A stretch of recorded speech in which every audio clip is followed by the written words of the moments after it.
Então, eu vou iniciar aqui a recapitulação do capítulo 31, tá? Boa tarde para todas que entraram. Vocês estão conseguindo me ouvir bem? Se não tiverem, vocês falam aí, tá? Se acontecer alguma coisa, vocês comentem aí para eu saber. Nós vamos ver oração pelos cristãos, oração pela família, oração pelas autoridades, oração pelos trabalhadores da seara e oração por avivamento, tá? Então, são as coisas que geralmente nós esquecemos de orar. Nós oramos mais para nós, para nossa família e esquecemos dessas orações aqui. Então, o autor, ele nos diz que nós precisamos orar uns pelos outros. Aqui, no versículo do capítulo 31, diz que temos uma grande alegria e consolação no teu amor, porque por ti, ó irmão, as entranhas dos santos são revigoradas. Então, através das orações entre os irmãos, nós conseguimos fortalecer um ao outro, nós conseguimos permanecer firmes na fé, né? A gente consegue ter esperança com apoio à oração de um do outro. Então, nós precisamos orar uns pelos outros. É uma das coisas mais amorosas que podemos fazer um pelo outro. Seus irmãos e irmãs em Cristo, eles precisam perceber que não estão sozinhos e que a sua família cristã os apoia. Eles precisam de uma garantia de que você realmente ora pelas outras pessoas e não que você está só prometendo. Porque muitas vezes a pessoa pede, por favor, ore por mim. E a gente fala, vou orar sim. E às vezes acabamos esquecendo. E a gente acaba não orando. Então, eu acho importante a gente ter um caderninho de oração, onde a gente possa anotar e sempre estar ali olhando. Hoje é o dia de orar pelos meus irmãos da igreja. Então, você vai lá e vê os nomes, né, as causas, para você não esquecer, porque a nossa mente é muita informação. Então, a gente tendo algo para anotar, nos ajuda, nos auxilia nessas orações mais direcionadas, né? Uma das maneiras pelas quais nós podemos contribuir de forma mais eficaz para o renascimento da unidade na igreja hoje é através da prática ativa da oração, de uns pelos outros, como cristãos.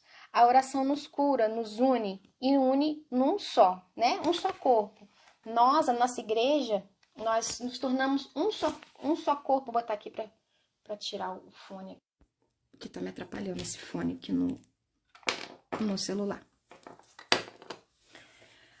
Quando a gente se une em oração, nós tornamos um só corpo. Nós nos tornamos um em Cristo, né? Então, para a gente realmente ver a resposta de Deus na nossa igreja, na nossa vida, a gente tem que orar uns pelos outros e a gente tem que buscar também ter momentos de oração em união. Não sei como é na igreja de vocês. Na minha igreja eu sei que toda segunda-feira tem uma hora lá que todos se reúnem para orar. Então, com alguns propósitos. Isso ajuda muito e isso faz com que Deus se manifeste no meio da gente. E aí a gente começa a ver a ação de Deus, não só dentro da nossa igreja, mas também na nossa vida. Porque quando a gente coloca as coisas de Deus em primeiro lugar, Ele cuida do restante das nossas coisas, né, pessoais. Então, orando por eles, pelos nossos irmãos, de maneira genuína, consistente e fervorosa. Então, não é aquela, eu orei uma vez só pela minha irmã e acabou. Não, você tem que orar todas as vezes que você se dispor a tirar um dia, uma hora naquele dia para poder orar. Você tá sempre orando e depois perguntar, e aí, como você tá? Procurar saber, né, se ela alcançou aquilo que a gente estava orando e saber se Deus já respondeu, né? Então, a gente tem que ter aquela oração contínua, constante, persistente. O nosso reflexo e rotina devem seguir incentivar a outros cristãos, agradecer a Deus por eles, exortá-los, adorar junto com eles, trazer as suas preocupações, tanto físicas quanto espirituais, perante o Senhor, pedir-lhes para fazer o mesmo por nós. Por quê? Aqui o autor diz que a gente deve colocar essas situações aqui, esses tópicos durante as orações que a gente fizer pelos nossos irmãos. Porque geralmente a gente vai orar pelas causas que as pessoas pedem, né? Por favor, eu preciso da cura, ora por mim, eu preciso da cura dessa doença. Por favor, eu preciso de uma porta de emprego, ora por mim. Eu preciso que meu filho seja liberto das drogas, ora por mim. Eu preciso que o meu marido, ele deixe determinado vício, ora por mim. Então, a gente já vem com aquelas, né, orações, os pedidos físicos, né, do que a gente está passando. É um emprego, é uma reconciliação, é uma doença, mas é físico, né? É o que a gente está vivendo aqui na Terra. O autor, ele diz que, em primeiro lugar, quando a gente for orar pelos nossos irmãos, a gente deve orar pela estrutura espiritual da pessoa, para que Deus restabeleça a situação espiritual dela. Então, seja uma libertação, seja uma cura, mas que primeiro venha no espiritual da pessoa. Porque muitas doenças, muitas causas, ela é de fundo espiritual mesmo. É de alguma coisa emocional, de um trauma, que vem, né, no decorrer do passado, e aquilo vai se tomando conta e vai refletindo na saúde, ou vai refletindo em outros problemas. Então, o autor diz que a gente tem que orar primeiramente a gente vai orar tanto nas situações físicas quanto espirituais, mas trazer perante o Senhor primeiro as coisas espirituais e depois as físicas. Enquanto você pensa sobre como atingir esse tipo de oração, considere uma estratégia que realmente funciona para todos os tipos diferentes de pessoas e contexto. Use a oração do Pai Nosso como modelo. Em vez de orá-la para si mesmo, ore-a pelos seus companheiros de fé. Algo mais ou menos assim. Então, o autor, de modo geral, ele fala assim: às vezes você não sabe o que aquela irmã está passando, ou alguém veio e contou alguma coisa para você, olha, ela está passando por dificuldade, mas você não quer perguntar, às vezes você acha que vai ofender, ou que a pessoa não vai querer se abrir, mas você vê que ela precisa de oração. Ou até aqueles que você sabe que está passando por determinadas coisas, que pediu para você orar, mas você não sabe como orar. Então, o autor, ele dá a dica para você usar a oração do Pai Nosso. E aí, transformar ela, você orando pelo seu irmão. Em vez de, o Pai Nosso, a gente ora para nós, né? Então, a gente começar a orar para o nosso irmão. Então, é mais ou menos assim que ele colocou. Pai nosso que estás no céu, eu oro por meu irmão, minha irmã, louvando o teu nome por eles, pedindo-te que preenches o coração deles com adoração a ti no dia de hoje. Que o seu principal desejo seja promover o teu reino, onde quer que estejam, independente do que estejam fazendo.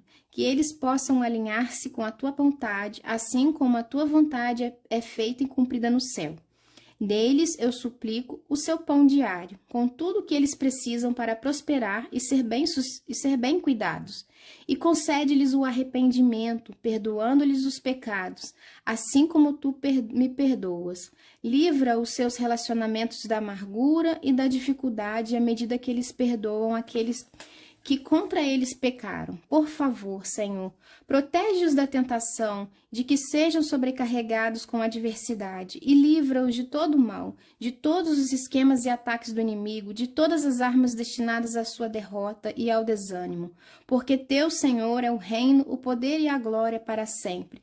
Tu reinas e governas e já lhes deste a vitória através da obra consumada de Cristo. Então eu oro por eles hoje e eu oro em teu nome. Amém. Então é muito linda, né, essa oração. E aí você vai estar fazendo o Pai Nosso para aquele irmão ou aquela irmã que você está intercedendo.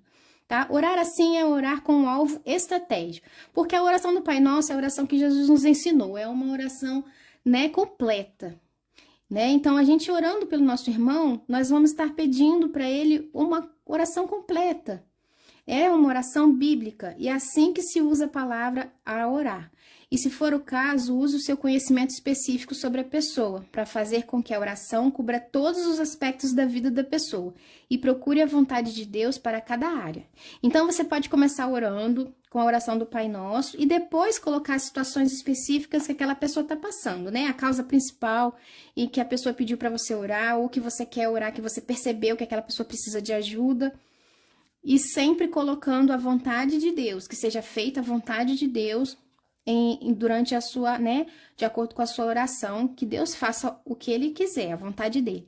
Demasiadas vezes o período de pedidos de oração entre os cristãos tornam-se recitais de órgãos, que é como ele falou aqui: ore pelo câncer do colo do útero, ore pelo dedão do pé do meu irmão. Apesar de apreciarmos a oração direcionada à nossa saúde física, devemos ter cuidado para não priorizar as necessidades físicas e temporárias sobre as necessidades espirituais e eternas, como eu estava falando, né? Às vezes a gente foca muito naquele problema físico e não ora pela vida espiritual da pessoa, né? E as coisas físicas, elas vão acabar. Isso, a gente sabe que a gente está aqui por um tempo e que nosso foco é a eternidade.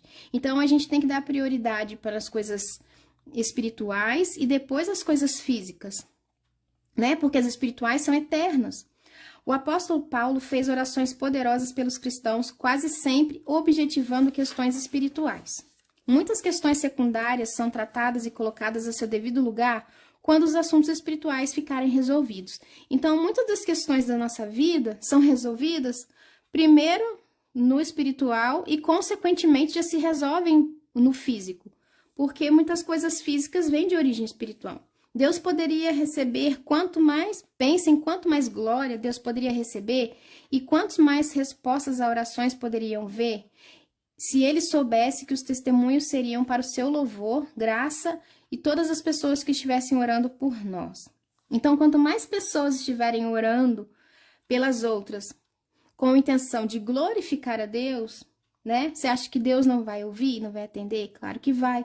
Se é para honrar a glória dele, ele vai fazer o que mais o glorifica, né? Então, quantos testemunhos não vão existir quando Deus realizar os milagres? E quantos, através desse testemunho, não serão salvos, não serão libertos, não serão fortalecidos, né? Quanto de nosso tempo tem sido comido pelas nossas próprias queixas e nossos próprios problemas, quando poderia ter sido investido na oração por outras pessoas, sem perdas, porque Deus nos ajuda a lidar com a nossa própria vida e problema.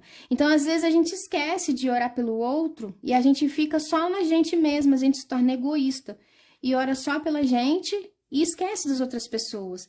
E Deus cuida das nossas coisas. Quando a gente se dispõe pelo outro, quando a gente se dispõe a servir, quando a gente se dispõe a buscar o Senhor, a adorá-lo, a interceder por alguém, a se importar por alguém, a ter misericórdia por alguém, Deus cuida das nossas coisas. Deus cuida de nós.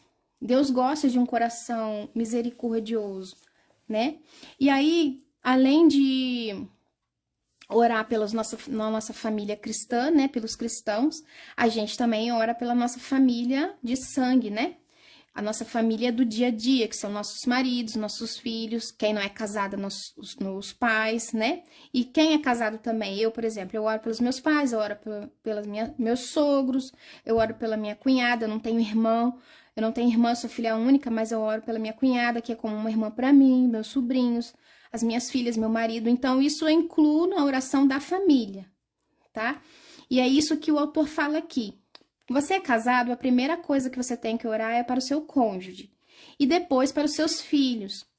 Da mesma maneira que você vai orar pelo seu cônjuge, você vai orar pelos seus filhos. E primeiramente nas suas orações, é você entregar o seu cônjuge para o Senhor. De forma que ele se volte para o Senhor, de forma que ele seja dependente do Senhor, de forma que ele seja submisso ao Senhor. E que vocês dois juntos possam servir ao Senhor, estarem unidos em Cristo. E aí tudo mais vai vir, né? As outras coisas serão consequências, mas primeiramente nós temos que orar pela vida espiritual do nosso marido e os maridos pelas vidas espirituais da esposa.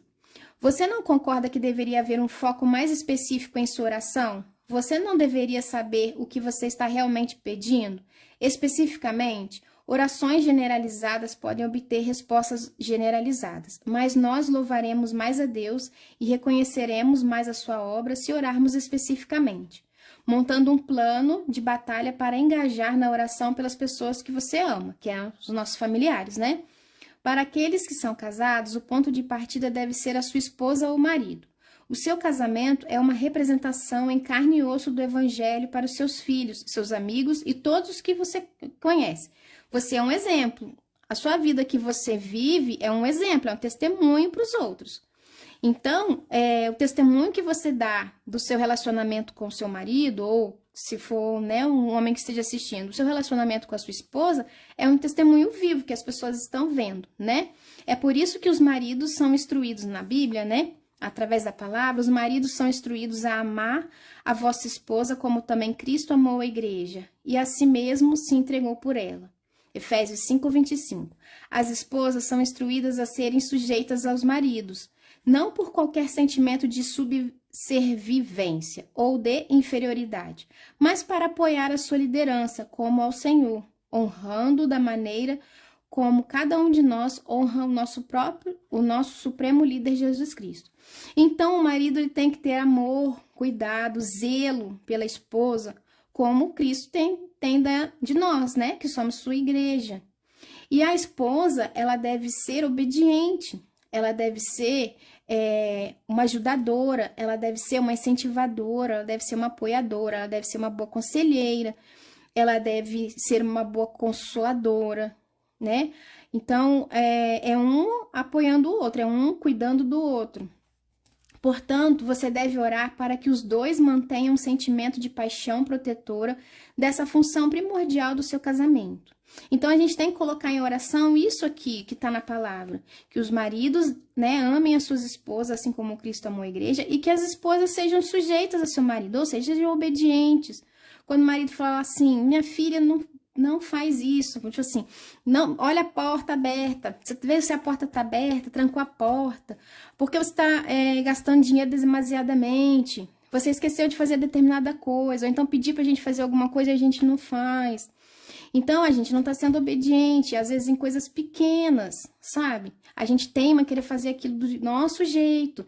E, às vezes, o jeito que nossos maridos podem estar pedindo é melhor. Então, a gente, às vezes, tem que parar de olhar para o próprio umbigo. E os maridos também, né? Claro, dar mais atenção para a esposa. Se a gente vê que, não tô tendo a mesma atenção, meu marido não me ama como Cristo amou a igreja, ele não se importa comigo. Então, ore nessa intenção, ore, peça a Deus para que vá tocando o coração dele, para que vá transformando o coração dele, como uma oração persistente, até obter resposta. Que Cristo esteja no lugar onde você procura amor, alegria e paz, e não seu cônjuge. Então, aqui quer dizer que a gente tem que colocar Cristo como o que supre todas as nossas necessidades emocionais.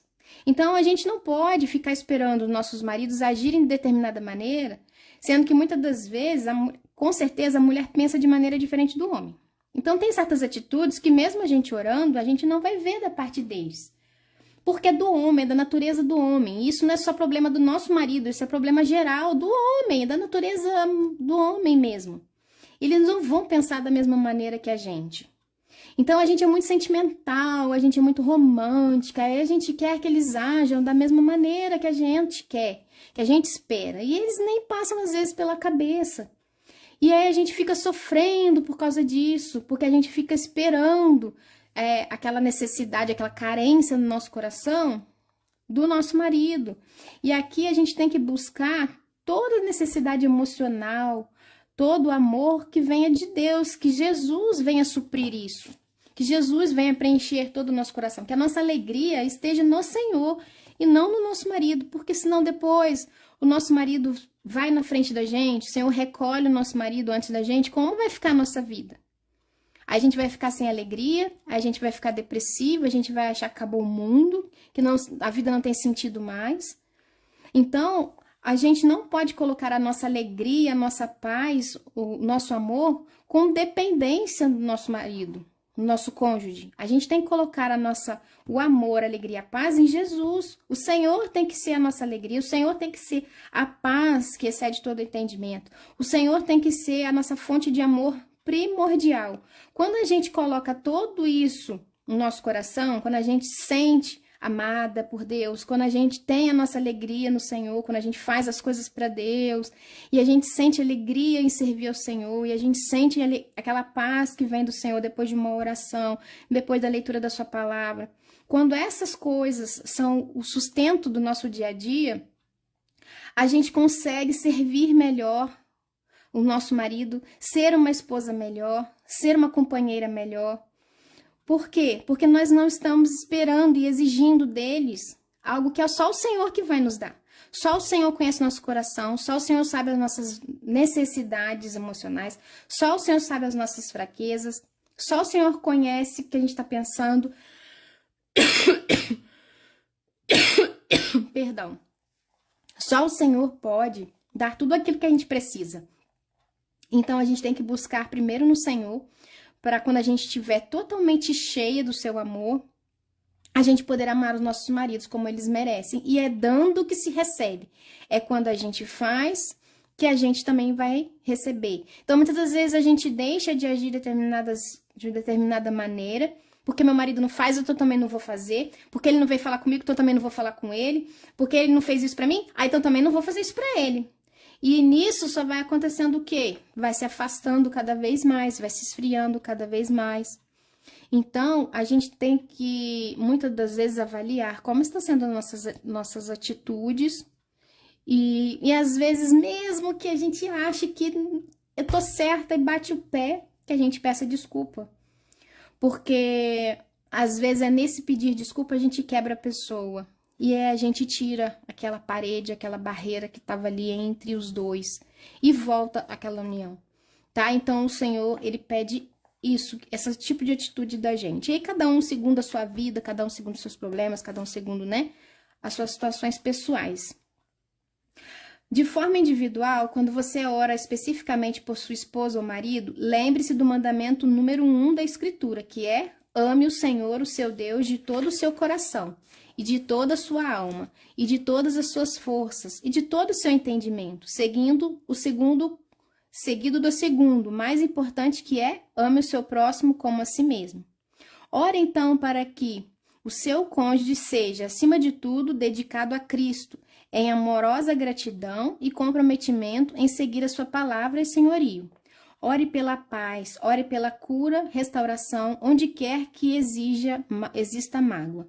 Então, você vai orar primeiramente para que ele tenha o Senhor como primeiro, né, lugar na vida dele, como centro da vida dele, para que ele seja dedicado ao Senhor amorosamente e com gratidão, que ele seja comprometido com as coisas de Deus, em seguir a palavra de Deus, ser submisso ao Senhor, né, ser obediente ao Senhor, orar pela paz no seu lar, orar pela cura do seu esposo, uma restauração, né, onde tenha falta de perdão, onde tenha mágoas, que ele seja liberto. Então, antes de tudo, é orar por isso, em primeiro lugar, orar por isso. Naturalmente, você já pode ver como essas orações individuais se estendem aos seus filhos também. Ore para que eles confiem em Deus primeiramente. Ore para que seus relacionamentos sejam fortes, solidários e harmoniosos. Ore para que a sua palavra e a sua vontade sejam claras para eles. E a partir daí, o Senhor vai continuar a guiá-lo enquanto você aprende a ser mais específico em sua oração. Então, primeiramente, começar dessa maneira. E a partir daqui, o Espírito Santo vai te direcionando como você vai orar mais especificamente, com relação ao trabalho do seu esposo, com relação ao relacionamento do seu esposo com a família dele, com relação ao seu esposo em servir na igreja, com relação ao seu esposo e as amizades que às vezes pode ter. Então, a partir desse momento, dessa oração principal dele com relação a Deus, aí você vai começar a pedir com relação à vivência dele, a convivência do seu esposo no meio onde ele vive. E a mesma coisa com seus filhos. Então, você vai primeiro orar para que eles tenham confiança no Senhor, para que eles sejam dedicados ao Senhor, né, a conhecer a palavra do Senhor, a viver a palavra do Senhor, e para que os seus relacionamentos de amizade, né, aqueles que são mais jovens já de namoro, aqueles que estão para casar, de noivado, então que esses relacionamentos sejam verdadeiros, sejam fortes, sejam solidários e harmoniosos, né, que eles não tenham decepção, que eles não venham a ser traídos, enganados. E aí você começa a direcionar, seja na escola, seja no trabalho, seja na faculdade, dependendo de cada um e da faixa etária de cada um. Aí você vai tornando as orações do ponto principal, que é espiritual, para as áreas específicas, que você sabe, né, que você tá ali convivendo com a pessoa, então você sabe dos problemas que seu marido passa no trabalho, você sabe dos problemas que seu marido passa na família, com a sua sogra, com o seu sogro, você sabe dos problemas, às vezes, de algum amigo, de alguma amizade, que às vezes você gosta, mas às vezes você não gosta. Então, aí, a partir desse momento, você começa a ter umas orações mais específicas, seja para o seu esposo ou seja para os seus filhos, tá? Novamente, o Espírito de Deus vai sempre disponibilizar a palavra de modo que você possa orar por sua família e pelas gerações futuras de acordo com o plano perfeito de Deus para eles.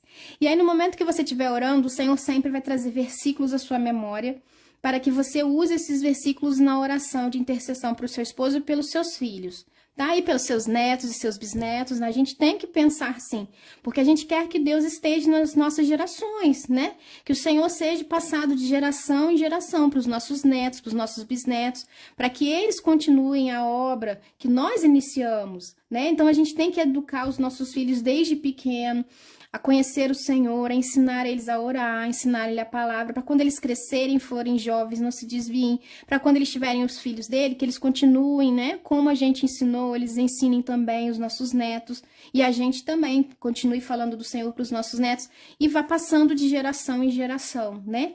Você pode e deve fazer todos os tipos de investimentos em seu casamento, filhos e família, mas a oração por eles é o uso mais eficaz de sua influência como pai e mãe. A oração irá ajudá-lo a conhecer melhor a Deus e, ao mesmo tempo, conhecer melhor cada membro de sua família. Então, quando a gente sabe que a vida não é fácil, a gente sabe que a vida tem... Cada um tem seus problemas, né? Cada um tem suas dificuldades, cada um tem suas limitações, cada um tem a sua história de vida.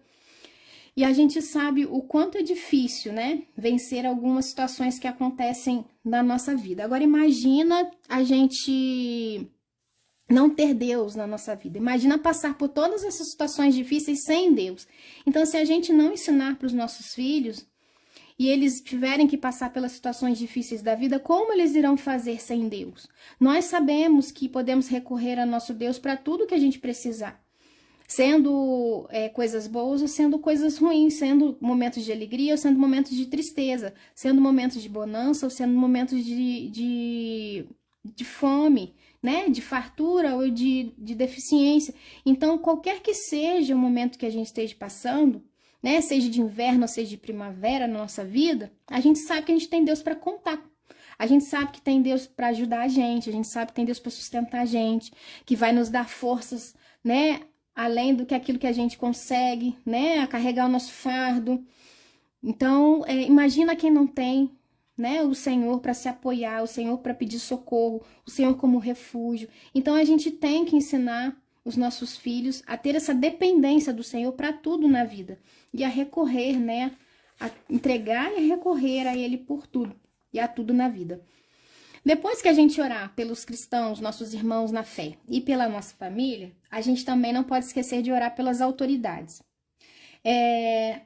Eu nunca, vou ser sincera, nunca orei pelas autoridades. Nem na época de eleição, eu não orei. Eu entreguei a Deus, falei, Senhor, faça a tua vontade, porque a sua vontade é soberana, e eu aceitei a resposta do Senhor.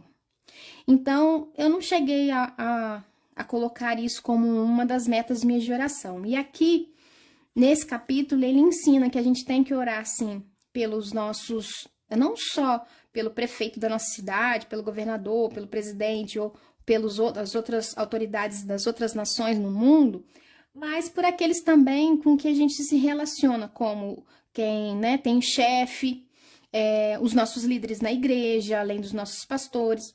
Então, aqueles que têm autoridade maior que a gente, tá? Que a gente deve responder porque são maiores que nós.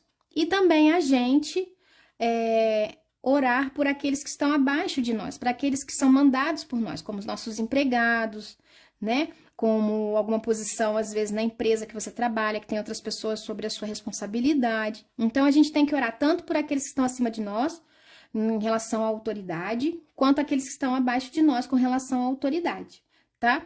Eu, como sou autônoma, trabalho por conta própria, eu tenho uma funcionária que, para quem, né, a quem eu emprego, né, que faz serviço para mim. Lá no meu trabalho, aqui em casa eu sou sozinha, não tenho empregada. Então, eu tenho que orar por ela. Eu tenho, sim, um dia da semana em que eu oro pelo meu trabalho e pela minha secretária, que, aliás, eu gosto demais dela. Considero como uma amiga para mim. Então, é como você se relaciona com essas pessoas. Você tem, é o que nós vamos falar aqui. Eu não vou começar a falar, senão a gente vai, né, se desgastar e eu vou ter que retornar. Então, eu vou entrar aqui no capítulo para vocês entenderem melhor como a gente faz as orações pelas autoridades. Admoesta-os a que sejam submissos aos principados e potestades, mostrando toda mansidão para com todos os homens. Aqui, gente, os principados e potestades são em relação a reis e rainhas, tá? Não é dos inimigos, não. do rei e rainha da época, né? Eles não falavam governador, presidente, como era na época, eram reis, então os príncipes, né? E os reinados. As ações e as decisões tomadas por pessoas em posições de autoridade criam um impacto significativo sobre as pessoas dentro de sua esfera de influência, que podem ser um impacto bom ou um impacto ruim, né? Então, se a pessoa tem uma influência sobre muitas pessoas, ela vai influenciar ou de maneira boa ou de maneira ruim. Ou ela vai levar aquele grupo de pessoas a se crescer, ou ela vai levar aquele grupo de pessoas para o buraco. Então, agora, relembre os exemplos bíblicos como de Moisés e Arão. Vocês lembram lá quando eles estavam no deserto e que Moisés subiu para o Monte Sinai, né, onde Deus foi dar os 10 mandamentos para ele? Ele ficou um tempão lá em cima e aí o povo começou a se revoltar porque ele não vai voltar mais, porque ele morreu, que a gente tem que fazer um Deus pra gente. E o povo começou, né, ficar naquele rebuliço e aí Arão ficou com medo e resolveu fazer um bezerro de ouro. Vocês lembram dessa história? E quando Moisés voltou, ele ficou furioso e jogou as tábuas dos 10 mandamentos no chão, porque, né, tinha visto tudo que eles tinham feito, tinham se rebelado contra Deus. Então, aí você já vê a autoridade de Moisés e a autoridade de Arão. Moisés, enquanto estava no meio do povo, ele botava ordem no povo, ele conseguia controlar o povo. Quando ele saiu, que ele não estava mais perto do povo e ficou Arão, Arão não teve controle nenhum. Arão deixou e foi levado por influência, né? Por não ter conseguido controlar o povo, ele foi levado pelo povo, ameaçado pelo povo, para fazer esse bezerro de ouro. Então aqui a gente já vê boas e más influências, né? Como Moisés influenciava de maneira boa ao povo e como Arão não só se deixou levar pelo povo, não soube controlar o povo e ainda fez um bezerro de ouro, que ele não podia, né, ter feito nada, mas ele ainda resolveu fazer um bezerro de ouro. Então, a Bíblia nos manda orar por todos aqueles em posição de liderança sobre nós, com súplicas, orações, intercessões e ações de graça, pelos reis e por todos os que estão em autoridade, para que tenham uma vida quieta e sossegada em toda piedade e honestidade. Por quê? Se aqueles que estão em autoridade sobre nós, se eles estiverem bem, não só nas situações do dia a dia dele, mas com um coração, né, bom, com um coração honesto, com um coração misericordioso, todos aqueles que estão abaixo, né, sobre a influência, sobre a autoridade deles, consequentemente também vai ter as mesmas coisas que estão no coração dessa autoridade, certo? Se a pessoa for má, ela vai agir de maneira má sobre essas pessoas. Se essa pessoa for boa, ela vai agir de maneira boa sobre as outras pessoas. Então a gente tem que orar por aqueles, né, que têm poder, vamos dizer assim, controle sobre a nossa vida. De uma maneira ou de outra, sim, né? Mas enquanto cada um de nós, de uma forma ou de outra, responde às autoridades maiores que nós, a maioria de nós também representa algum tipo de autoridade sobre outras pessoas. Como, por exemplo, os nossos filhos, os nossos funcionários, quando está na escola, os professores sobre os alunos, né? Então, são aqueles que estão sobre a nossa autoridade. Os nossos filhos, eles respondem a nós somos autoridade sobre eles. Os funcionários, os patrões, têm sua autoridade sobre seus funcionários. Na escola, as professoras têm suas autoridades sobre os alunos, né? Então, portanto, esse mandamento bíblico de oração se aplica igualmente a esse relacionamento. Tanto orações devem ser feitas por aqueles que estão, né, acima de nós, que têm autoridade sobre nós, como de nós por aqueles que nós somos autoridades, nós temos que orientar, tá? Para que a gente também seja boas autoridades, para que a gente também tenha sabedoria na hora de, né, instruí-los, dar ordem. Nós assumiremos a nossa responsabilidade e a cumpriremos com grande cuidado e honra, sabendo que havemos de prestar contas sobre o trabalho que realizamos. Então, dependendo do que a gente vai fazer sobre as outras pessoas, nós vamos ter que arcar com as responsabilidades. Deus vai nos cobrar, né? Se a gente influenciar os outros de maneira ruim, se a gente, né, tratar mal o nosso funcionário, se a gente não instruir os nossos filhos no caminho certo, Deus vai cobrar depois. Vamos orar pelos líderes e também pelos liderados, e tudo para a glória de Deus, porque não há autoridade que não venha de Deus, e as autoridades existentes foram ordenadas por Deus, está em Romanos 13, 1. Assim, a oração cria uma revolução sobre a tendência natural que temos de ressentir e resistir à autoridade. Deus quer que percebamos que, ao menos que eles nos peçam para pecar, quando obedecemos à autoridade, em todas as outras situações, estamos, na verdade, obedecendo ao Senhor. Então, quando essas autoridades mandam a gente fazer determinada coisa, são as leis, né? Foi criada uma lei para determinada coisa. Se a gente não cumprir essa lei, nós vamos receber multa. Ou nós estamos sujeitos a ser presos, ou nós estamos sujeitos à morte, né? Dependendo de cada lugar, tem as suas penitências de acordo com o não cumprimento das leis, certo? Então, aqui Deus diz, se aquilo que está sendo determinado na lei não estiver fazendo você pecar, ou seja, se aquela lei ali está determinando uma coisa que está dentro dos mandamentos do Senhor, a gente tem a obrigação de obedecer. A gente tem a obrigação. Se a gente não obedecer, Deus vai cobrar. Agora, se aquilo que está na lei não está segundo a palavra do Senhor, não está dentro dos mandamentos do Senhor, nós não somos obrigados a obedecer. E nós não temos que obedecer. Porque senão nós estaremos pecando. Nós estaremos pecando contra Deus. Então, aí a gente tem que ser obediente ao Senhor. Nós não temos que ser obedientes às pessoas. Se um patrão seu mandar você, vamos roubar o caixa, vamos tirar aqui, vamos lá, por exemplo, no supermercado. Você trabalha no caixa do supermercado. Aí vem o gerente do supermercado e fala assim, olha, eu quero R$200, vamos colocar um valor, do seu caixa. E eu vou dar um jeito lá na contabilidade para esses R$200 não fazer falta aqui no seu caixa, mas tem que ficar quietinha, tá? Você não pode falar nada. E aí eu vou pegar esses R$200 de cada caixa aqui, no final das contas eu vou fazer a contabilidade e não vai aparecer. Você não pode obedecer, porque isso é roubo, isso, né, vai contra os mandamentos de Deus. E aí você, aí vem outras situações. Mas aqui o Senhor diz que nós devemos obedecer a Ele. Porque aí essa autoridade que está sobre você está fazendo você pecar. Mesmo que você venha perder teu emprego. É preferível você perder o teu emprego, você passar um pouco de dificuldade. O Senhor vai lá na frente te honrar, porque você obedeceu a Ele, porque você deixou, né? Você não roubou, você não obedeceu, não pecou. Mesmo que você passe por um tempo com uma dificuldade, lá na frente o Senhor vai te honrar e vai te dar um emprego melhor ainda e maior ainda. Você tenha certeza, porque Deus é fiel. Então, é mais ou menos o exemplo que eu estou colocando aqui, tá? Com relação a autoridades. Então, ao orar por aqueles que têm autoridade sobre nós, estamos trabalhando em favor do melhor interesse de todos. A autoridade orbita basicamente em torno de 4 polos de atividade: família, igreja, governo e emprego. Tá? Então, dentre desses 4 pontos, desses 4 tópicos, é onde a autoridade age. Tá? Em nossas famílias, por exemplo, os filhos devem orar por seus pais, e os pais por seus filhos, as mulheres pelos seus maridos e os maridos por sua esposa. E as famílias funcionam melhor quando seguem os desígnios de Deus, orando uns pelos outros, todos em obediência ao Senhor. Na igreja, nós somos chamados não somente para nos submetermos aos nossos pastores e à liderança, mas também para orar constantemente por aqueles, orando por seus corações e por sua submissão a Cristo. Então, a gente tem que orar não só por nós, para que a gente obedeça, né, os nossos pastores, os nossos líderes, mas por eles que estão também, né, nos orientando, nos direcionando, né, dando ordens sobre nós. Para que nós e os outros possamos imitar a sua fé e exemplo, né, sendo submissos a Cristo.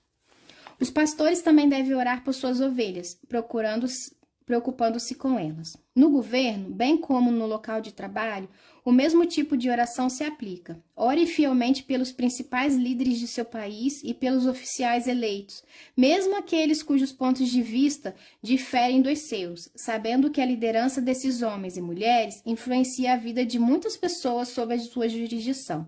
E Deus ainda usa autoridades imperfeitas para realizar os seus propósitos perfeitos.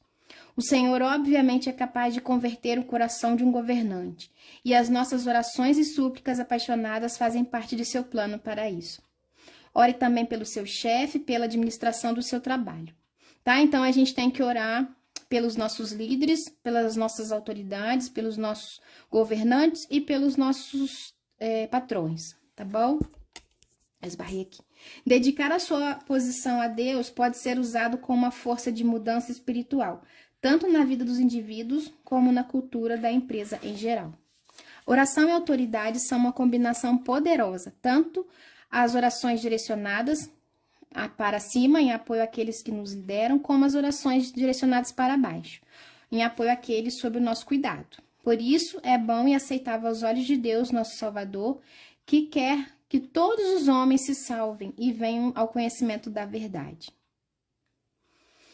E o outro é orando, capítulo 34, pelos trabalhadores da seara. Os trabalhadores da seara são aqueles que trabalham para a obra do Senhor, né? Seja desde os pastores, os líderes de ministério, os missionários e nós também, que de acordo com os nossos dons também servimos a Deus. Então, Jesus quer que olhemos à nossa volta e vejamos todas as pessoas que vivem ao nosso redor e no mundo.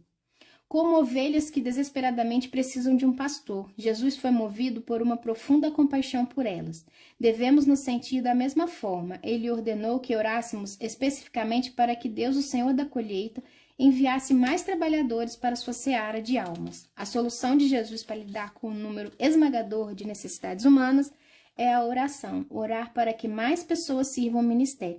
Então, a gente vai orar para que apareçam mais pessoas, para que surjam mais pessoas que possam levar a palavra de Deus, que possam evangelizar, que possam salvar mais vidas, né? Que quanto mais pessoas estiverem servindo ao Senhor, mais almas podem ser alcançadas, né? Muito frequentemente nos perdemos em nossa obsessão por necessidades pessoais e entretenimento e nos esquecemos da trágica perdição espiritual em que vive este mundo. Mais pessoas do que podemos imaginar estão perdidas e precisam de Jesus. Muitas já ouviram o Evangelho e receberam a Cristo. Outras o rejeitaram, mas centenas de milhares ainda precisam ouvir as boas novas para o mundo, o Evangelho.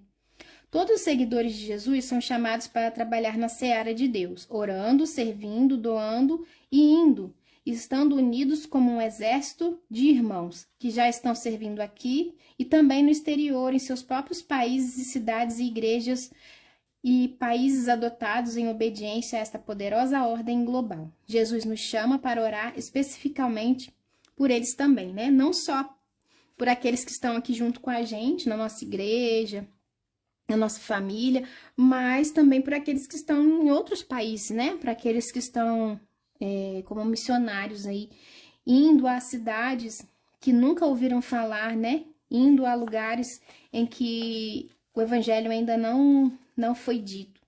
A vocação dessas pessoas, essas que estão servindo, essas que estão não só, né, como nas lideranças das igrejas, como os pastores, os ministérios, mas aqueles que estão nas ruas evangelizando, aqueles que estão em pequenas cidades que às vezes estão com fome, né, passando fome, passando necessidade, nesses lugares, levando a palavra de Deus.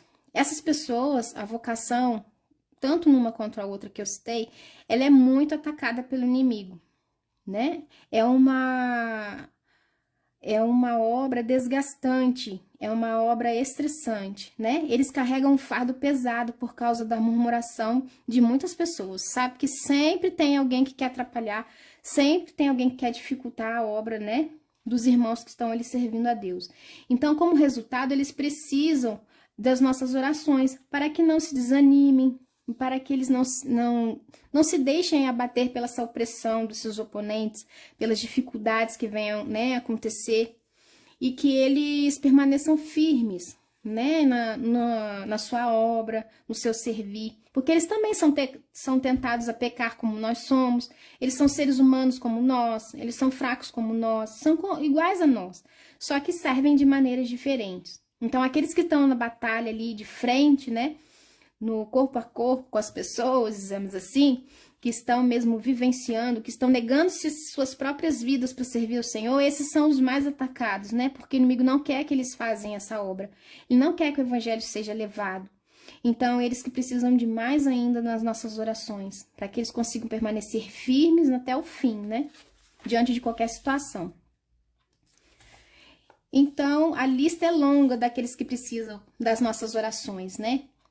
Os pastores, líderes de ministério, aqueles missionários, aqueles que levam, né, a palavra de Deus em todas as idades e em todos os lugares, seja dentro do país ou seja fora, né, nacional ou estrangeiro. Então, as nossas orações, elas devem estar juntos, né, todos nós orando por eles, para que eles consigam continuar a levar a palavra de salvação, né, e para que mais pessoas sejam salvas. Ore regularmente pelos perdidos em nações ao redor do mundo, especialmente em lugares onde há pouca ou nenhuma influência cristã. Então a gente tem que orar para que esses, né, que trabalham na seara do Senhor, esses que vão, esses missionários, né, que vão a tantos lugares, que eles consigam alcançar essas pessoas em lugares, né, que nunca teve ninguém que pudesse falar sobre Cristo, né? Que eles tenham uma vitória, que eles consigam realmente salvar vidas. O coração de Deus bate pelas nações. O nosso coração também deve bater junto com o coração de Deus pelas nações, não querendo que nenhum se perca, senão que todos cheguem ao arrependimento. Levantai os vossos olhos e vede os campos, porque eles já estão brancos para a colheita, disse o Senhor. Orai, pois, ao Senhor da seara, que envie trabalhadores para a sua seara, e a terra se encherá do conhecimento da glória do Senhor, como as águas cobrem o mar. E aí a gente vai para o último capítulo do livro, que é orando pela igreja e pelo avivamento. Então, aqui, esse capítulo aqui é muito forte. Ele dá um exemplo aqui, um testemunho, tá? No início do capítulo, que aconteceu na década de 1730 a 1740, na relação à igreja. Falou um pouco aqui sobre George Whitefield e também John Wesley, né, que foram uns precursores, né, aqui o John Wesley da Igreja Metodista. Então, pessoas comuns orando de forma extraordinária. Quando houve uma revolução, houve uma época de muito avivamento aqui, né, na época de 1730 a 1740, que eu não vou entrar muito aqui em detalhe. Mas, com esse avivamento, aconteceu por quê? Porque muitas pessoas decidiram orar de forma extraordinária.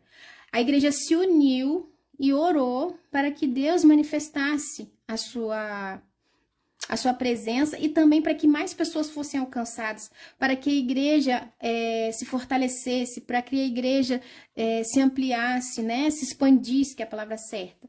Então houve esse avivamento muito grande, porque as pessoas elas estavam sedentas por Deus, elas queriam buscar a Deus em toda e qualquer hora. Então elas não tinham preguiça de orar, elas oravam e oravam em união, com o mesmo propósito. Então nisso a oração se tornou mais forte, né? Eis aqui no fechamento deste livro a nossa oração, por você, por nós, pela igreja e pelo mundo, e enfim, para a glória de Deus. Porque assim como eles, nessa época de 1700 aqui, eles tiveram esse grande avivamento, nós também podemos orar por nós, né? Como o povo de Deus, como os filhos de Deus, como a igreja de Cristo. Então, por isso que ele está falando, oremos por você, por mim, por nós, pela igreja, pelo mundo. Enfim, para a glória de Deus, para que Deus manifeste a sua glória. A gente orar junto, fervorosamente, né? A gente vai ver grandes obras e maravilhosas nos nossos dias também, como aconteceu nesses dias, não apenas agora, não apenas em breve, mas para o resto de nossas vidas. Se continuarmos orando, a gente sempre vai ver as manifestações do Senhor. Não há nenhuma razão para que não vejamos o Espírito de Deus derramado em abundância sobre nós, como ele fez no passado. Restauração de vidas e famílias devastadas. Queremos ver salvação em massa e cada vez mais pessoas sendo atraídas para Cristo todos os dias. Dependência de álcool, drogas, abuso, pornografia, violência e autodestruição. Completamente desmantelados e substituídos por um novo zelo por Deus e uma vida de liberdade espiritual. Tensões raciais substituídas pelo amor e compassivo e perdão da parte de Deus. Inimigos tornando-se bons samaritanos. Fraternidade entre aqueles que outrora abrigavam rivalidade amarga. Filhos pródigos retornando à casa. Criminalidade caindo incrivelmente nas estatísticas. Igrejas unidas e com uma grande fome espiritual. Uma paisagem cultural inteiramente transformada. Não há nenhuma razão para não vermos todas essas coisas acontecendo, e muito mais, a menos que decidamos não orar, a menos que não nos importemos, a menos que sucumbamos aos enganos do inimigo em vez de acreditarmos nas provas e nas promessas da palavra de Deus através das gerações, e que nos encorajam e exortam a crer que Ele pode trazer novamente o avivamento para a nossa geração. O segredo está na oração unida, penitente, humilde, persistente, extraordinária, fervente, acreditando que o que Deus quer é sempre o melhor e mais importante do que nós queremos. Foi daqui que eu tirei esse pedacinho aqui da nossa arte, tá? Para que a gente nunca se esqueça que é assim que Deus quer que a gente ore. Uma oração unida, penitente, humilde, persistente, extraordinária, fervente, acreditando que o que Deus quer é sempre o melhor e mais importante do que nós queremos. Deus quer pessoas dedicadas a Ele, pessoas apaixonadas por Ele, pessoas cujos corações estão prontos para serem usados na colheita de frutos, pessoas cujas vidas estão entregues à Sua palavra, pessoas preparadas para receber as bênçãos que só Ele pode proporcionar. Então, para que você seja essa pessoa que Deus tanto quer, você tem que fazer essa oração aqui. Confessar todos os seus pecados conhecidos, recebendo o perdão através de Cristo. Remover da sua vida qualquer coisa sobre a qual você tenha dúvida ou se sinta inseguro. Esteja pronto para obedecer ao Espírito Santo imediatamente. Confesse o Senhor Jesus Cristo publicamente. Em outras palavras, ore e obedeça. Perdão, meninas, que eu tô um pouco resfriada. Não vamos ficar aqui parados. Vamos nos ajoelhar aqui, vamos nos curvar aqui e vamos ver o que Deus vai fazer quando em nosso meio, em nossas casas, em nossas igrejas e entre as nações, enquanto nos colocarmos em oração, enquanto nos unimos em oração, enquanto lutarmos em oração, enquanto buscarmos em todo o nosso coração. E aí ele termina com uma oração muito linda aqui, que eu quero ler para vocês para finalizar o livro, que é assim: Senhor Deus, nosso Pai do céu, precisamos de Ti, estamos ansiosos por Ti, oramos agora para que em nome de Jesus e através do Seu sangue, Tu vivifiques a fé e o arrependimento entre nós como nunca antes. Peço-te que tornes os nossos corações mais inclinados para Ti e menos inclinados para o pecado. Une a tua igreja em fervor, jejum, devoção à oração, não havendo nenhum desejo maior do que o desejo por ti e pela tua glória sobre nós. Que possamos nos humilhar, orar e nos converter dos nossos maus caminhos e buscar-te o teu rosto até que tu sares a nossa terra. Tem piedade de nós, ó Senhor, perdoa-nos, purifica-nos, cura-nos. Envia o avivamento, ó Senhor, que milhões possam alcançar a fé salvadora no teu Filho Jesus e que possamos, com teus filhos, ter uma vida dedicada a te servir, a te amar, estendendo o teu amor a outros, e que o mundo veja a tua glória e o teu nome possa ser honrado e adorado entre as nações em nossa geração. Em nome de Jesus oramos com fé. Amém. Muito linda a oração, né? E assim eu encerro o livro. Aqui depois a gente tem os apêndices e algumas perguntas, tá? Que o autor deixa.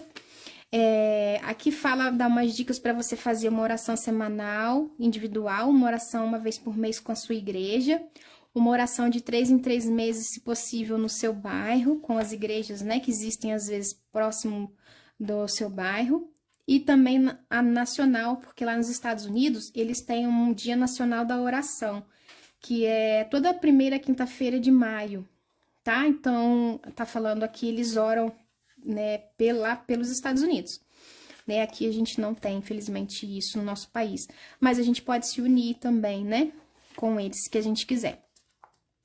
Aí aqui no apêndice 2 tem umas perguntinhas sobre se você é frio ou morno em relação ao indicador cristão, a sua temperatura espiritual.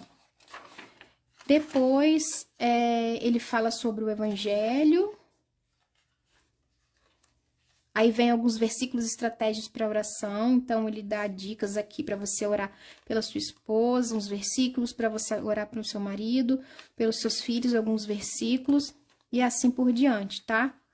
E aí aqui vem aquela parte que eu mostrei na última live sobre a batalha espiritual, quando a gente estiver passando por tentações, e essas determinadas tentações aqui. Eu quero ver se eu consigo bolar alguma coisa, algum arquivo com isso aqui, pra gente carregar na nossa Bíblia, sabe? Pra gente não precisar abrir o livro pra ver, pra que ele esteja junto dentro da nossa Bíblia e seja mais fácil da gente ler quando a gente estiver passando por alguma dessas situações. Eu acho isso importante. tá? Pra gente carregar pra nossa vida. Aqui tem os nomes de Deus, que eu também acho muito legal durante as nossas orações a gente citar, tá? Principalmente pelas situações que a gente tá passando no momento, né? Quando a gente estiver precisando mais da proteção de Deus, do livramento de Deus, quando a gente estiver precisando mais da providência de Deus, ou simplesmente quando a gente quer só orar e agradecer, bendizer o Senhor com ação de graças, né? Agradecer pelo seu amor, pela sua misericórdia. Então, aí você pode citar os nomes, né? Jeová Jireh, que é Deus da provisão, forte Criador, quando você quiser adorar o Senhor, e assim vai indo. Aí tem também os nomes de Jesus e os versículos da onde, né? Tem os nomes. E aí, Jesus são muitos e muitos, né? E aí tem os versículos onde está o nome dele. Aqui também de Deus, ó, fogo consumidor, Deus eterno, Deus de toda consolação, Deus da glória. Que você pode usar durante a sua oração para se referir ao Senhor. Do que simplesmente só falar Deus e Senhor, sabe? Iniciando o ministério de oração. Se você quiser começar um ministério dentro da sua igreja, ou dentro da sua comunidade, ou às vezes, né, num grupo do WhatsApp. Então, ele está orientando aqui você criar um ministério de oração. E umas perguntas para você, aí vem umas perguntas para você responder, com relação aos capítulos, para saber se você aprendeu, o que você aprendeu, tá bom? Então, esse foi o livro, O Plano de Batalha para Oração. Eu recomendo, indico muito ler. É muito edificante e ajuda muito a gente a aperfeiçoar as nossas orações, né? Torná-la mais poderosa e mais forte nas batalhas, né? Da nossa vida. E aí, vamos passar para a nossa arte de hoje. E não poderia concluir de outra maneira, a não ser falando sobre oração, né? Porque o tema do nosso livro é a batalha, plano de batalha para oração. E a gente aprendeu que todo caminho que a gente deve seguir, o primeiro de todos tem que ser a oração. Tem que ser... A gente acha que às vezes a oração é a última, né? O último recurso.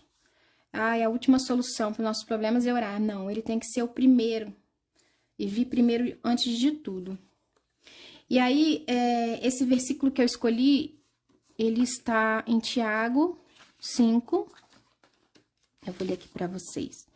E esse é bem grande, não teve como eu tirar um versículo só. Eu coloquei esses 3 versículos porque é bem específico, assim. Não tinha como eu tirar. Ele diz assim: há entre vocês alguém que está sofrendo? Que ele ore. Há alguém que se sente feliz? Que ele cante louvores. Entre vocês há alguém que está doente? Que ele mande chamar os presbíteros da igreja para que estes orem sobre ele, os unjam com óleo em nome do Senhor. A oração feita com fé cura o doente. O Senhor o levantará. E se houver cometido pecados, ele será perdoado. Confesse os seus pecados uns aos outros e orem uns pelos outros para serem curados. A oração de um justo é poderosa e eficaz. Tá? Então, de acordo com esses versículos, a gente vê que o recurso mais poderoso do cristão é a comunhão com Deus através da oração. Os resultados são frequentemente maiores do que pensamos ser possíveis. Às vezes a gente acha que a nossa oração ela é tão pequena, ela não tem capacidade de realizar nada no coração do Senhor. Mas o Senhor quer é que a gente se abre. Só o simples fato da gente orar, da gente abrir a nossa boca, da gente demonstrar confiança nele, isso é o que o Senhor mais vê, é isso que o Senhor quer, né? Que a gente tenha confiança e dependência nele. E que a gente tenha essa confiança de que ele está nos ouvindo, que ele está nos vendo e que ele sabe o que é melhor que é melhor para nós e que a gente pode se sentir seguro de que ele vai fazer sempre o que é melhor, mesmo que às vezes a gente não compreenda, mesmo que às vezes não seja o mesmo que a gente quer, que a gente espera, mas a gente sabe ver lá na frente e entende porque Deus escolheu o melhor caminho para nós. Então, algumas pessoas veem a oração como o último recurso a ser tentado, né, a ser tomado, quando tudo mais falha. Essa abordagem é errada, pois a oração deve vir em primeiro lugar pelo fato do poder de Deus ser infinitamente maior do que o nosso. O nosso conhecimento é limitado, né? Nosso entendimento é limitado. Mas o conhecimento de Deus e a sabedoria de Deus, o entendimento de Deus é insondável. A gente não tem noção e nunca vai ter noção, né? Então, só podemos confiar nele, especialmente porque o próprio Senhor nos encoraja a fazer isso, né? Nos encoraja a confiar nele. Ele é fiel, ele nos dá promessas na sua palavra, da sua fidelidade, do seu amor, né? E quer maior promessa, maior fidelidade do que entregar o seu filho por amor a nós, para sofrer e morrer por nós. Então, por que ele não vai, né, fazer aquilo que é melhor para nós? Então, essa arte de hoje, ela tem 3 partes, tá? Essa parte vai ficar por baixo, essa aqui vai ficar no segundo. Olha, eu imprimi esses dois no papel Chamex mesmo, tá vendo que ele tá bem mais molinho do que esse? Pra não ficar muito grosso, porque como esse é 3 camadas, aí a minha Bíblia já tá gorda. Tá até meio que difícil de fechar. A largura que ela tá, ó.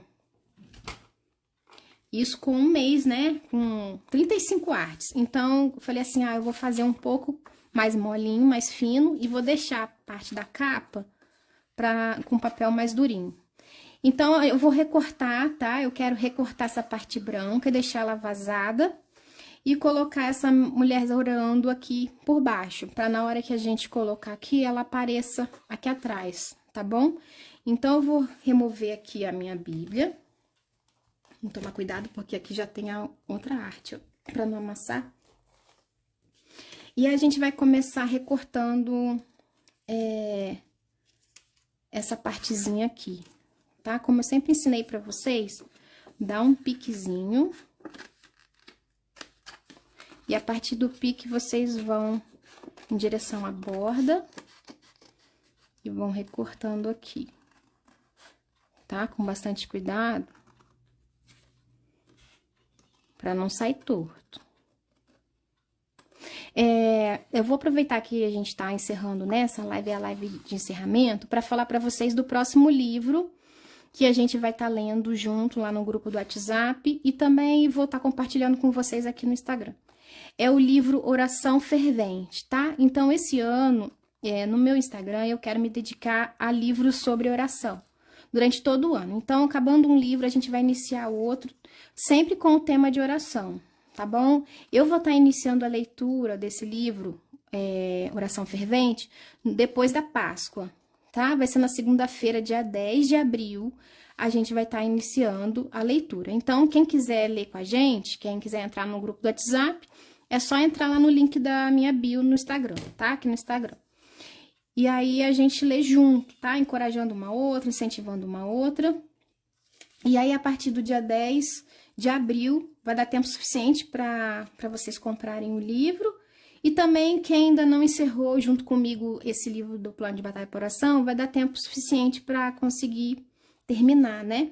De ler. Para começar o outro junto comigo. E nesse período, que vai dar mais ou menos 28 dias, quase um mês, né? Eu vou estar dedicando à Páscoa, tá bom? Então, eu vou estar fazendo aqui as minhas postagens com relação à Páscoa e um estudo que eu quero fazer, compartilhar com vocês também sobre a Páscoa, tá bom?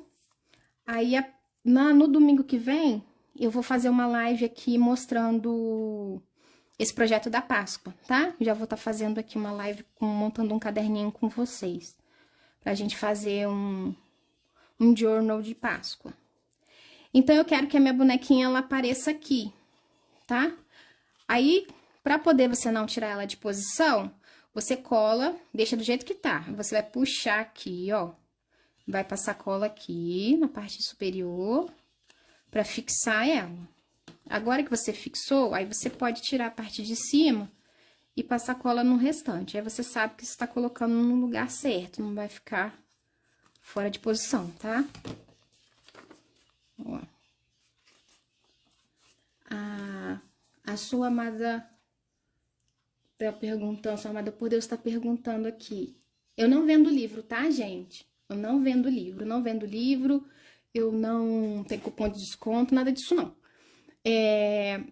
Eu vou comprar onde chegar mais rápido para mim. Eu ainda nem comprei. Eu capaz de eu comprar no Mercado Livre. Mas você acha em todas as livrarias cristãs aí, tá? O ideal é que você pesquise lá no Google e veja qual lugar que tá mais em conta com relação a frete, tá bom? Você vai fazer do mesmo jeito que você faz com esses que coloca o resumo do livro. O da oração fervente, sim. Sempre vou estar compartilhando o capítulo, tá? Eu gosto de compartilhar. Onde vende o livro Próximo Estudo? Eu vou comprar o meu no Mercado Livre, tá? Mas você acha...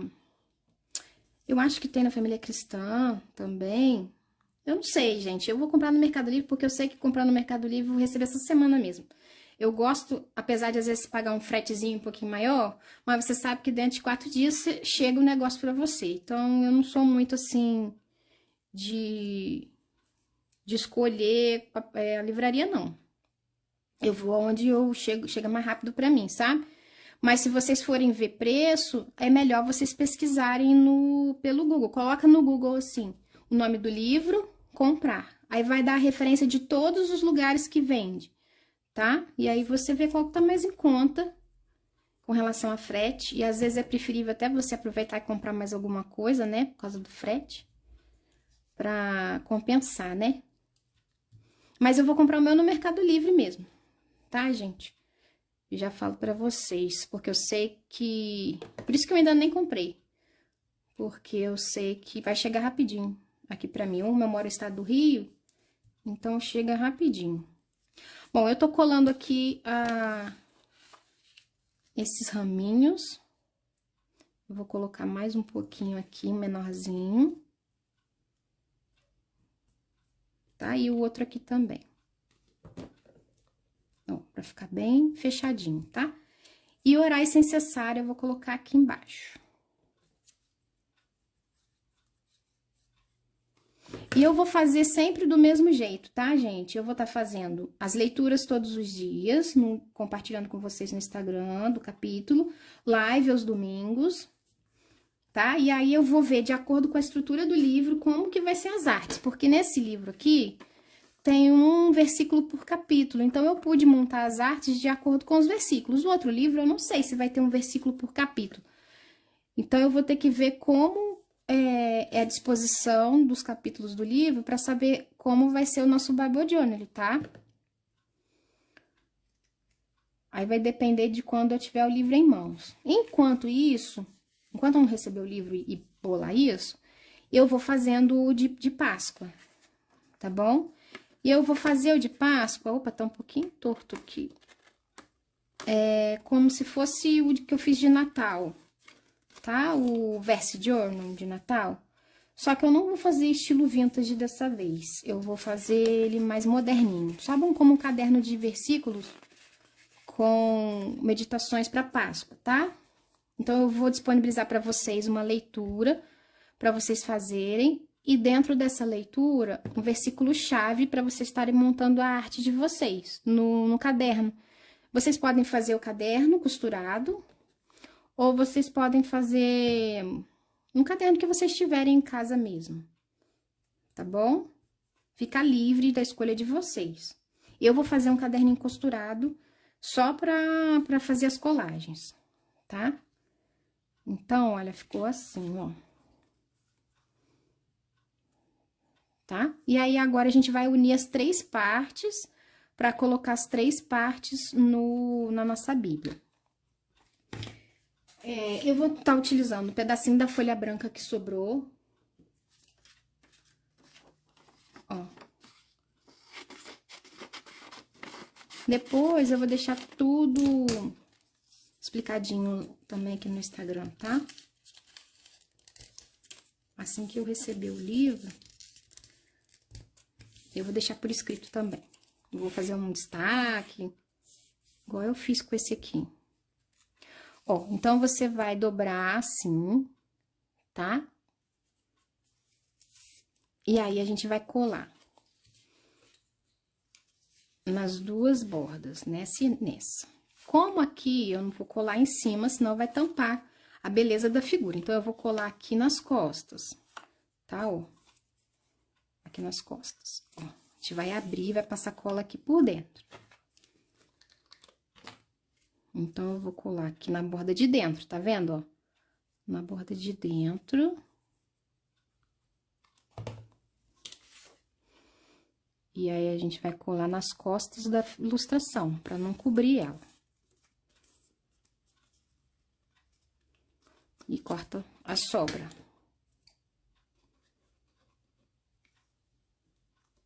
Tá? E agora, a gente vai passar cola na parte de fora.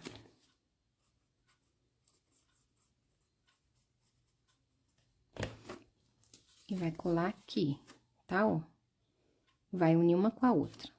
Aí, você posiciona direitinho aqui pra não ficar torto, ó.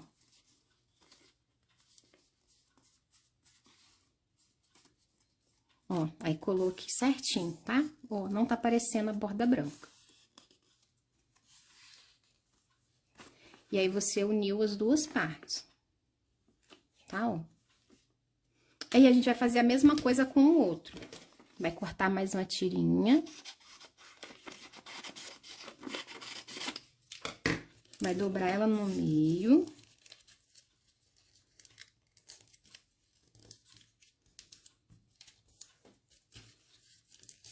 Dobrou no meio.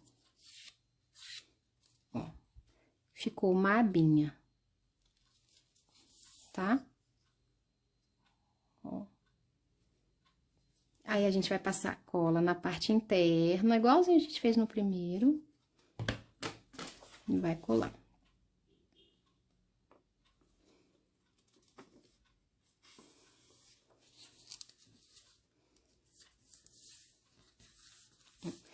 Tirar o excesso. E na parte de fora.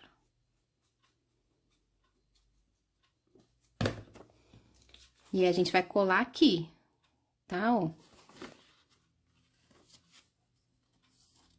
Vai unir as três partes. Essa minha cola, ela cola muito rápido. Vocês não têm noção. Tem que ser bem rápido. Pronto. E agora, com o Durex, a gente... Perdão. Agora, com o Durex, a gente vai unir tudo na Bíblia, tá? Ó. Então, ficou os versículos, a ilustração e um detalhezinho. Qual é a chave para o coração de Deus? Uma oração unida, penitente e humilde, persistente, extraordinária, fervente, acreditando que o que Deus quer é sempre melhor e mais importante do que nós queremos. Né? Orai sem cessar. Deixa eu tirar aqui o excesso. 1 Tessalonicenses 5,17. Há entre nós alguém que está sofrendo? Que ele ore. Há alguém que se sente feliz? Que ele cante louvores. Entre vocês há alguém que está doente? Que ele mande chamar os presbíteros da igreja para que estes orem sobre ele e usem com óleo em nome do Senhor. A oração feita com fé cura o doente. E o Senhor levantará, e se houver cometido pecados, ele está perdoado. Confessem os seus pecados uns aos outros e orem uns pelos outros para serem curados. A oração de um justo é poderosa e eficaz. E aí, nós vamos pegar o Durex. Ó. Um pouquinho pra cá. Eu imprimi no A4, tá? Porque a minha Bíblia, como é grandona, tem que ser o A4. Se a sua Bíblia for menor, for às vezes uma Bíblia sem espaço, deixa eu colocar pra cá pro pessoal ver como que eu tô botando o Durex. Se a sua Bíblia for aquelas pequenininhas, às vezes que a gente carrega pra igreja, né?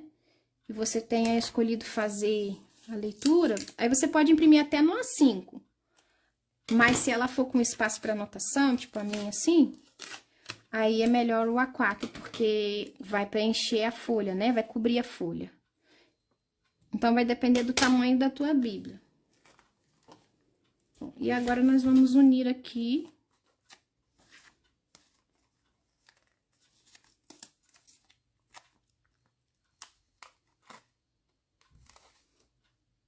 Acho que agora eu acabei de ver que eu coloquei o contrário. Vou colocar o Durex na outra parte. nessa borda de cá. Deixa eu passar pra cá rapidinho, pra não atrasar.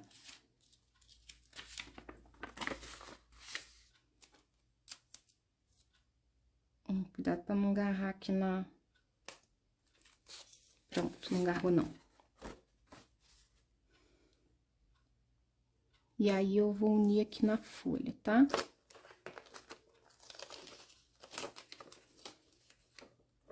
Não grudou.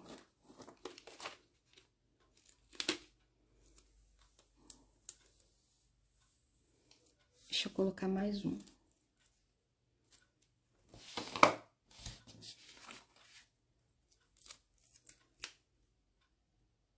Com calma, aí, agora foi.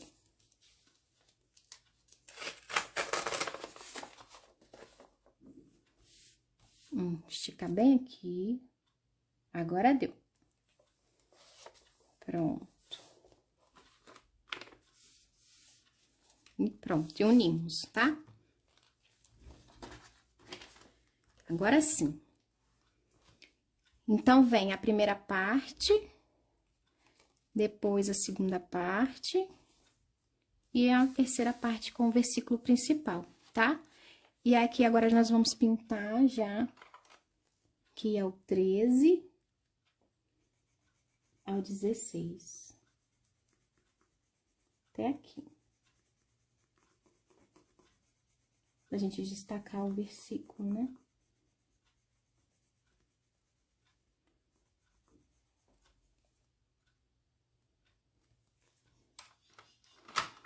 E pronto, tá pronta a nossa última arte. Aqui eu encerro, então, o nosso livro, Plano de Batalha para a Oração. Eu espero que vocês tenham gostado de participar comigo nessa leitura, que possam estar comigo na próxima, que seja, né, continue sendo edificante para todos nós, para que a gente se aproxime, né, do Senhor, cada vez mais em intimidade e dedicação também no Senhor. A minha Bíblia da jornada tá super gordo já. Olha o tamanho dela. Tá? Espero que vocês tenham gostado.